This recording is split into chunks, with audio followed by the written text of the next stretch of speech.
that at some point we maybe calendar kind of an update like we're doing on the outline corridor plan so council can be briefed and maybe provide input. Commissioner Schildt. Thank you. Good evening. I am Chris Schildt. I am, for a few more days, the chair of the Planning Commission. I've also been appointed to be the a member of the Community Advisory Group, so I will be chairing the BART CAG. I'm also, for full disclosure, on the board of the Berkeley Housing Authority. So first, I just want to say thank you so much, and I'm on the Adeline subcommittee. Sorry, I do a lot of things. I am so impressed with what the staff have done and the amount of work that they've put into it. Elisa and Timothy, Aileen, Beth, there were like 4 staff there on Saturday all day. So I just want to say a tremendous work that they have done.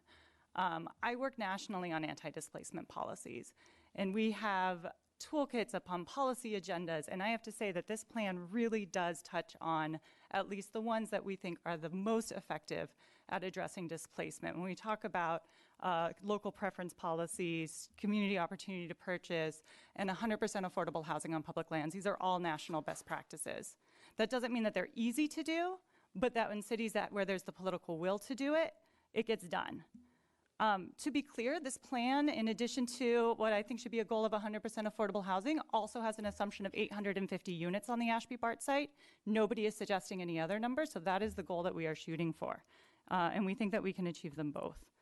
Our consultant who has been working with us on the plan came to us last week and said that they thought that it would take a local dollars of $81 to $112 million from the city of Berkeley to make 100% affordable feasible.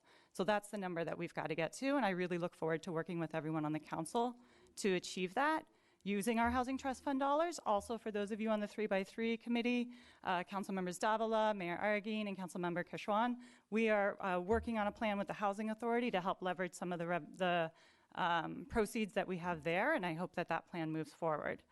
Finally, I just want to say that this is really about the next generation, and I really hope and look forward to working with you all. So, Commissioner Schildt, I had a question for you. It was referenced in public comment that a couple of things. One, that the recent analysis from street-level advisors found that the tiered bonus system would not be effective towards achieving affordable housing. And I know that there was a discussion at the Planning Commission about that. I'm wondering if you could elaborate on that. And then my second question is around the issue of, quote, downzoning. I know we received a letter recently from, what is it, East Bay for Everyone about that issue. Mm-hmm. And I know that there's been some analysis of the existing CSA zoning and the new zoning that's been proposed. And could you maybe talk a little bit about that issue? And is it a downzoning? Is it an upzoning?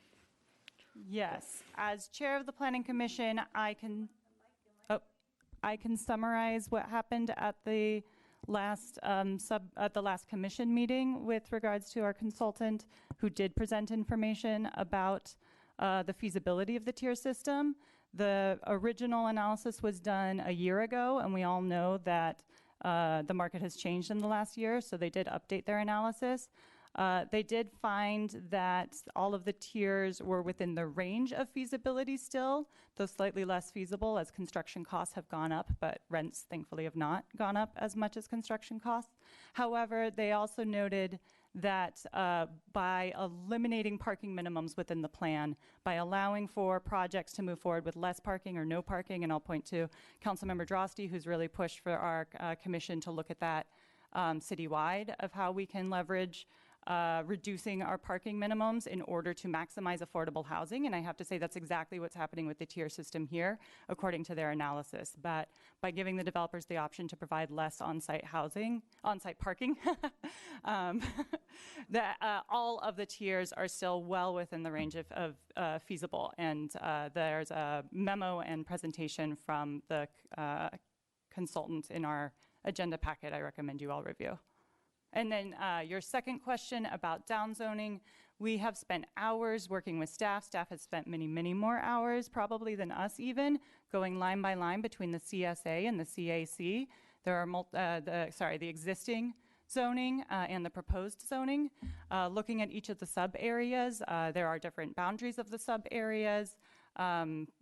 4 different boundaries and making sure that within each of those boundary lines that no single parcel is receiving a downzoning. Instead, we are just codifying existing the existing zoning as the tier 1, and then leveraging an increase in density intensity in order to get more on-site affordable housing. So it's still a process and an analysis that's moving forward, but absolutely something that I'm aware of.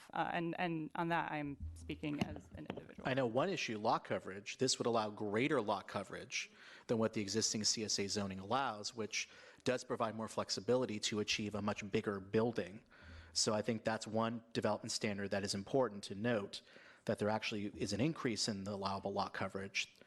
You couple that with reducing parking requirements and potentially eliminating ground floor commercial in certain areas, you can maximize the number of units in that case. Just like we gave Elisa a round of applause, I want to give you a round of applause in the Planning Commission for all your work. So.